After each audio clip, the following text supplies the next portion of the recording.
Okay, welcome back to the deep dive. We've got quite a stack of sources here today. Articles, some research, internal notes, Yep. all pointing towards one asset, one of the most watched, and let's be honest, controversial cryptos out there. You know the one, XRP. Feels like it's never out of the headlines, does it? Yeah, it really does. So our mission today, using these materials you've pulled together, is to figure out why. Why are these sources zeroing in on June 2025 as such a, potentially massive month for XRP? Right. And what path are they suggesting it might take, especially towards that that $3 mark people keep talking about? Exactly. And these sources, they lay out a pretty clear picture. It's not just about the price charts, It's about these big events lining up, shifts in the tech, maybe finally getting some regulatory clarity. And the market psychology around it too, right? Yeah, that too, all converging in June, according to this material. Okay, perfect. So based on this, let's start with the recent price context. Maybe look at the technical signals these sources are highlighting. Sounds good. Then we can dig into those three kind of huge upcoming events. There'd be the XRPL Apex Summit, then the big one, the SEC lawsuit verdict we've all been waiting for. Seems like forever. Forever is right. And the third, And then the possibility of an XRP ETF, right? an exchange-traded fund. Right. And then we can wrap things up looking at the broader market mood, some on-chain stuff, and Okay. how these sources pull it all together for June. Ready to jump in. Let's do it. All right. So let's start with that price picture. The recent history and what the technicals in these sources are saying. Looking back, say, the last 30 days, there's been some movement. Oh, yeah, definitely. The sources point this out clearly. Started the period, around $2.19. Uh-huh. Pushed up near $2.60 at the peak. But then, yeah, it pulled back, retraced into that, $2.10 to $2.25 zone more recently. Now, okay, some folks might see that pullback after a run-up and think, uh-oh, bearish, right? Like it's losing steam. And that's exactly where the technical analysis in these sources kind of pushes back. They're not framing this as weakness. They're calling it bullish consolidation. Bullish consolidation. Okay. Yeah, like the market's just taking a breather, resetting itself, not necessarily starting a big downturn. Okay, so a pause, not a panic. Yeah. What specific technical indicators are the sources using to back that up? Well, I mentioned a few key ones. The RSI, the Relative Strength Index, Yeah. that had gotten pretty hot, pushed into overbought territory during that peak near $2.60. But this pullback, it brought the RSI back down to a more neutral level. So it cools off, gets ready for potentially another move, like Ex- clearing the runway. Pretty much, yeah. Clears the path for a potential next leg up without being immediately, overheated. Makes sense. What else are they looking at? The SED indicator, moving average convergence divergence. Okay. The sources are saying it's showing some early signs. The lines might be setting up for what they call a bullish cross. That's another signal chart watchers look for, suggesting upward momentum might be building under the surface. And I think you mentioned something about volatility kind of squeezing. Yes, exactly. The Bollinger Bands, they note that the bands are tightening up, Right. which often happens before a big price move. It's like the market's coiling up, compressing. Doesn't guarantee which way it'll break, mind you. But it suggests a break is maybe getting closer. Yeah, that a breakout up or down is becoming more probable. So putting these together, if you kind of listen to what these indicators are whispering, as one source put it. They seem to be whispering patience, not panic. The setup is looking potentially constructive, but it needs that confirmation. Wait for the actual breakout. Don't just react to the pullback noise. Patience. Okay. So where are the specific price levels the sources tell us to keep an eye on? Key zones. On the support side, the downside, they see strength around $2.10. That seems to be a key area. And below that, $2 is marked as a pretty significant floor. Places where buyers might step in strongly. That's the idea, yeah. Where demand is expected to show up if the price dips lower. And looking upwards, resistance levels. Key resistance mentioned is first around $2.45, and then, of course, that recent peak area around $2.60. Pushing through those would be a good sign momentum is building. But the really critical level, the trigger point for maybe a bigger move, according to this analysis. That seems to be $2.50. A clean, decisive break above $2.50, particularly if it comes with strong trading volume. Volume confirming the move. Exactly. That's highlighted as the signal that the consolidation might be over and the next real push could be starting. And the immediate target they mention after clearing $2.50. Let me guess. $3. Got it, $3, based purely on the technical setup described here. Okay, so the technicals, according to these sources, suggest the stage might be getting set. Now let's shift gears to the events. First big one, hitting in June, is the XRPL Apex Summit. Right, that's penciled in for June 10th to the 12th. It's Ripple's big annual conference. And the sources, well, they're putting quite a bit of weight on what might come out of this one, specifically regarding the XRP ledger, the XRPL itself. What sort of developments are they hinting at? What's the buzz? They highlight a few major areas, things like progress on AI-enhanced smart contracts actually running on the ledger. Interesting. AI on XRPL. Yeah. Also, new DeFi tools and protocols being built on XRPL showcasing those. And apparently, significant upgrades to their sidechains. That's all about boosting scalability, allowing for more complex stuff to run on it. And probably updates on adoption, grants for developers, that sort of thing. Exactly. Developer grants, adoption efforts, trying to build out that ecosystem. Which feels pretty important because, let's face it, one of the loudest criticisms you hear about XRP, from some quarters anyway, is that argument about utility. Does it do enough beyond just payments? Precisely. And these sources kind of frame the summit as Ripple's big chance to tackle that criticism directly, to show how the XRPL is evolving beyond just being super efficient for payments. To show it can be a platform for, like, DeFi and other apps, similar to other big blockchains. That seems to be the goal, yeah. Competing on that broader stage. So if the announcements at Apex are solid, if they show real progress and real potential, then the potential impact, as these sources see it, could be pretty significant for perception. It could grab renewed attention, and not just from the usual retail crowd that follows XRP so closely. you mean institutions? Developers, exactly. Institutional developers, DeFi projects, maybe even enterprises looking for that kind of scalable tech. If ATEX delivers the goods, it could be a real fundamental boost based on the tech itself. Okay, so that's a potential boost from the tech side. Now, the event that's cast a shadow over XRP for, well, years. Yeah. The SEC lawsuit verdict. Ah, yes. The elephant in the room, absolutely. Yeah. The sources are pointing to an expected decision around June 13th. And this whole thing, starting back in late 2020, it's undeniably held XRP back, especially in the U.S. market. Okay, let's be really careful here and stick only to how the sources lay out the core arguments. What does the material say is Ripple's main point in the case? So according to these documents, Ripple's fundamental argument is that XRP isn't a security. It shouldn't be classified as one. They often draw comparisons, apparently, to assets like Ethereum, which the SEC itself has suggested isn't a security. Okay. And the SEC side, as presented in these sources. The SEC's claim, based on what we have here, is that Ripple engaged in illegal sales of unregistered securities by selling XRP. And they're looking for penalties because of that. Right. So that's the legal fight in a nutshell, based purely on these sources. Now, maybe step back a bit. Why should you, the listener, care about this very specific kind of technical legal battle, even if you don't own any XRP? Because, and the sources really stress this point, the outcome here is much bigger than just Ripple or XRP.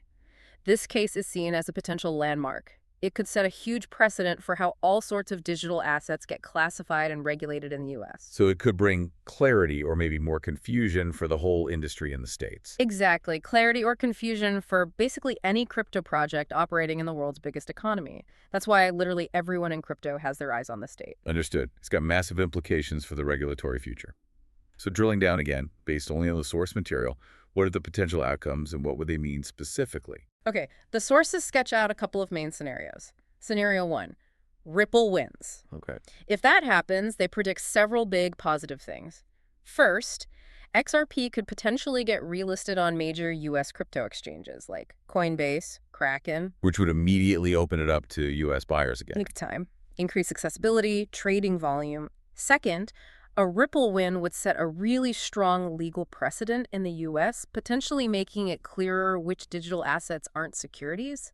That could attract more institutional money and partnerships back into the U.S. crypto space overall. And for Ripple itself. They could properly resume and expand their U.S. business without this legal cloud hanging over them. More partnerships, more projects within the U.S. Okay, that's the win scenario. What if the verdict goes against Ripple, according to these sources? If Ripple loses, the sources expect a likely short-term hit to the price. Market sentiment reacts negatively, obviously.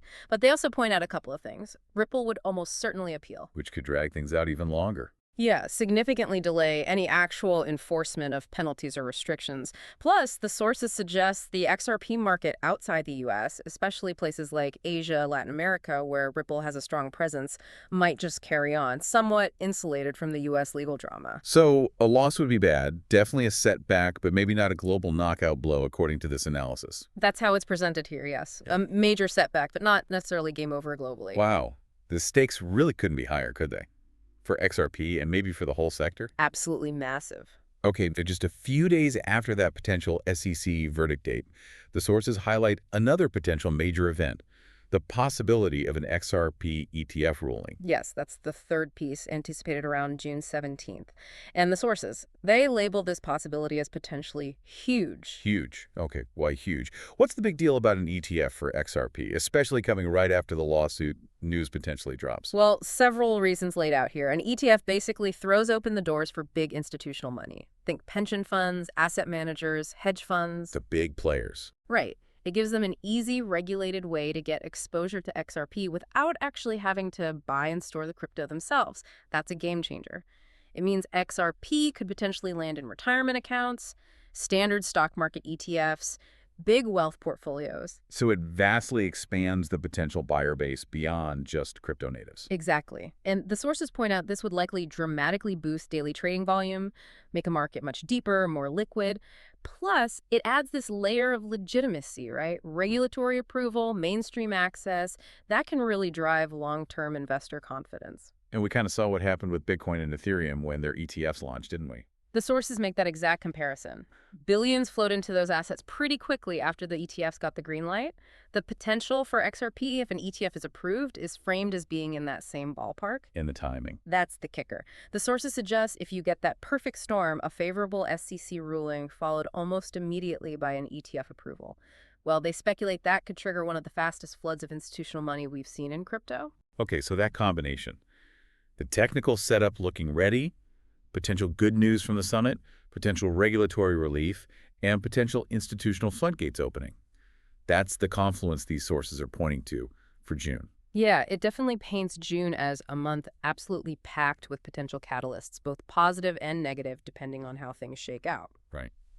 Now, beyond the charts and the headline events, the sources also dip into the social side of crypto, market sentiment, community buzz. What are they seeing there? They definitely acknowledge it's a real factor, especially in crypto. They mentioned the XRP Army, that very dedicated, very vocal community of XRP supporters. Hard to miss them online. Right. Very active, very visible on Twitter, TikTok, Reddit. The sources see that activity ramping up right now. Okay, but is it just noise, or is there substance behind it according to these docs? Well, they try to connect that online energy to some specific on-chain data points they view as bullish. For example, they mention seeing an uptick in activity from the really large wallets, the whales. Wills accumulate. That's the suggestion. And also signs of XRP being moved off exchanges into cold storage wallets. Meaning people are planning to hold it, not sell it short term. That's the typical interpretation, yeah. Taking it offline suggests a longer-term holding intention.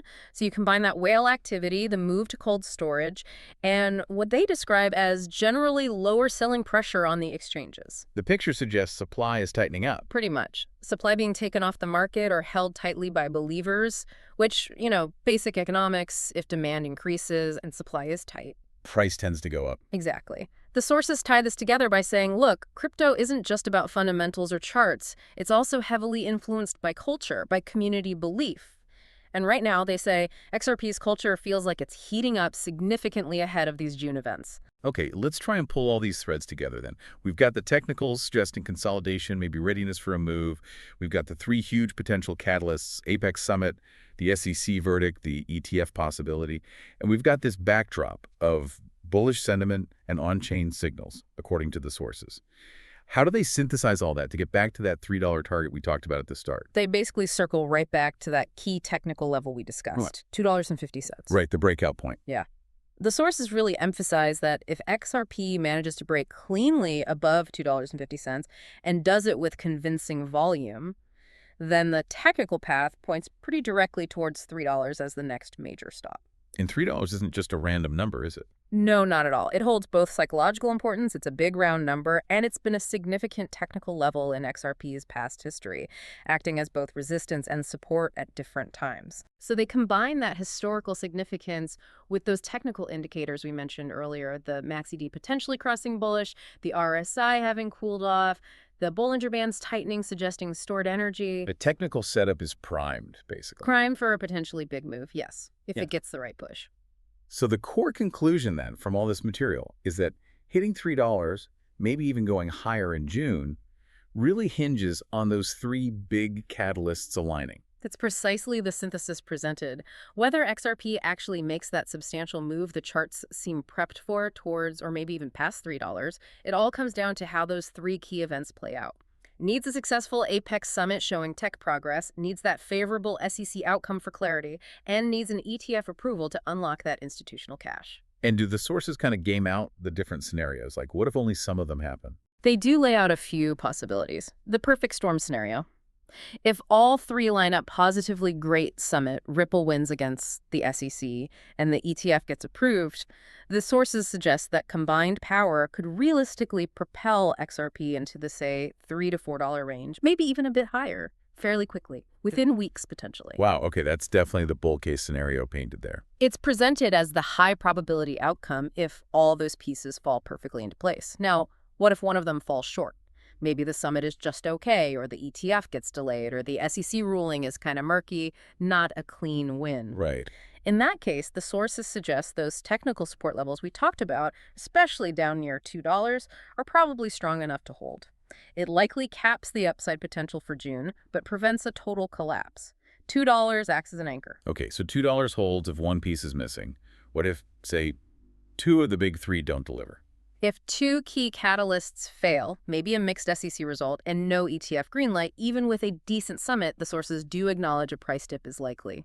Market disappointment would set in. Makes sense. But interestingly, even in that less rosy short-term scenario, they maintain that the underlying bullish sentiment, those accumulation patterns they observed earlier, suggest the longer-term positive outlook, as presented in their analysis, probably remains intact even if June turns out to be a setback. So it sounds like, based on everything in these sources, June isn't just, another month on the calendar for XRP. It's being framed as this critical juncture where multiple, potentially explosive forces are all converging at once. Yeah, it really does present this unique concentration. You've got technical readiness, major tech showcases, this huge regulatory question mark potentially getting resolved, and the door possibly opening to institutional money, all highlighted in this material as potentially coming to a head in just a few weeks. It definitely leaves you mulling over that final provocative thought these sources raise, doesn't it? For anyone watching this space, for you, the listener, to consider, is June 2025 finally the month that XRP breaks free from those long-standing legal chains and potentially really takes off? It's a massive question, and the answer, whatever it turns out to be, will have ripple effects, no pun intended, well beyond just XRP holders. It impacts the whole conversation around crypto regulation and adoption, especially in the US. Absolutely. Definitely a lot for us and for you to think about as June gets closer. Thanks for walking us through all this material today. Anytime. Always interesting to dive deep like this.